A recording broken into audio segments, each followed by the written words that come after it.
Hi, Nevada, First UMC. This is Pastor Dave Hobbs here with Camp Hope. I have to apologize. The person that was going to be coming to your church this Sunday on Mother's Day had got a little bit hurt and he couldn't make it. So I thought I'd send you just a quick video of myself, actually just to share very quickly about Camp Hope and our appreciation for your help. We've been doing this the last 5 or 6 years, this actual camp, through the Iowa United Methodist Conference and the camps part of the conference.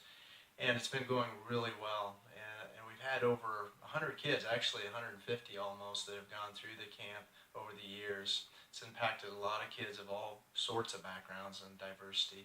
And every one of them has a parent or a family member that's been incarcerated. I wanted to say also that your church has been one of the most faithful churches in helping us through financial support and obviously through prayers and just being there for us in the last many years. I think 4 or 5 years actually.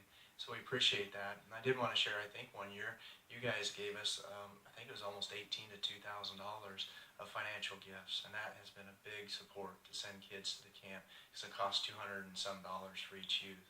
I just wanted to share a little bit to say that it's going well. We're still reaching out as a committee. We have a very vibrant committee that is from people all across the state. And we're trying to reach out to the Department of Corrections. We do that several times a year. We've even went to visit them and worship with them.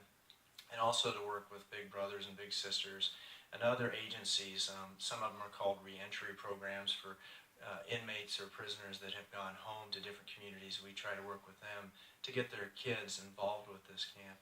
And the camp, it really is to try to get those kids away from their life somewhat, to have fun and to enjoy some time away.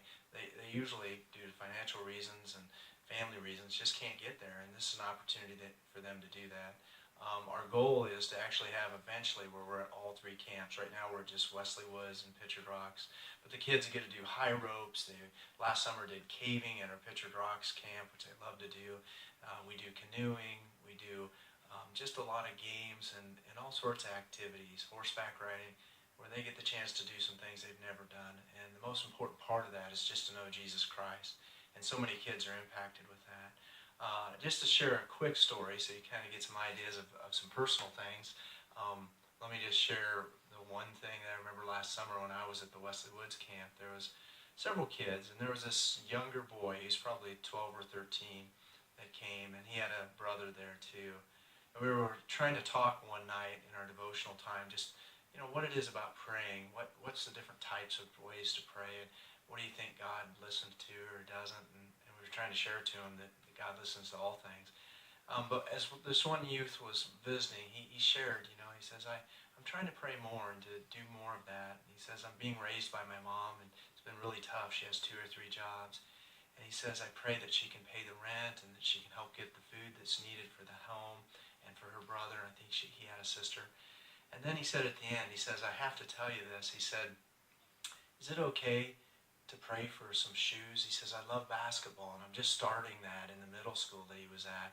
He says, all the other kids have these fancy Adidas shoes and Nike shoes. And he says, I've actually been praying for a pair of Nike shoes, but I haven't even told my mom that because I know she can't afford it.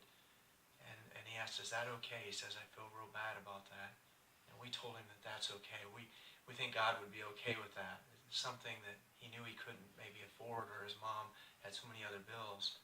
But in his heart, he thought that was very important. And all of us there were very touched by that. And it just gives you a little bit of an example of what some of these kids go through and how hard sometimes their lives are. The rest of us, that pair of shoes, most of the kids would just go and buy, or their parents would. For him, that was a struggle, and we told him, we think that's real important, that God would want you to have something like that. And his mom was working hard to be there for him. So those are the kind of things, we get to talk to them, and then we talk to them about their faith and what they're doing at camp and also at home. And sometimes they bring up issues that are particularly hard, and we try to leave that open to be able to listen and to help. But I want you to know, we're going to continue to do this. We're praying that we can get to all 3 camps. Right now we're just at Pictured Rocks and Wesley Woods, and we have a great team of folks that volunteer and help with this. And we try to do a great camp that's safe and helps the kids to learn more about their faith in Christ. but eventually we'd like to get to 80 to 100 kids, and most years we're at about 30 to 40 kids. But I want to say thank you for your support, for all that you've done for us. And I just wanted to send this quick little video so you could have that opportunity to hear what we're doing. And I just want to say we're praying for you, and may God bless you. And if anybody has any interest in helping us, we'd love to have you help in whatever way that might be. But God bless you, and we look forward to seeing you in person the next time. And we just thank you for your support, praying and financially. And God bless you all.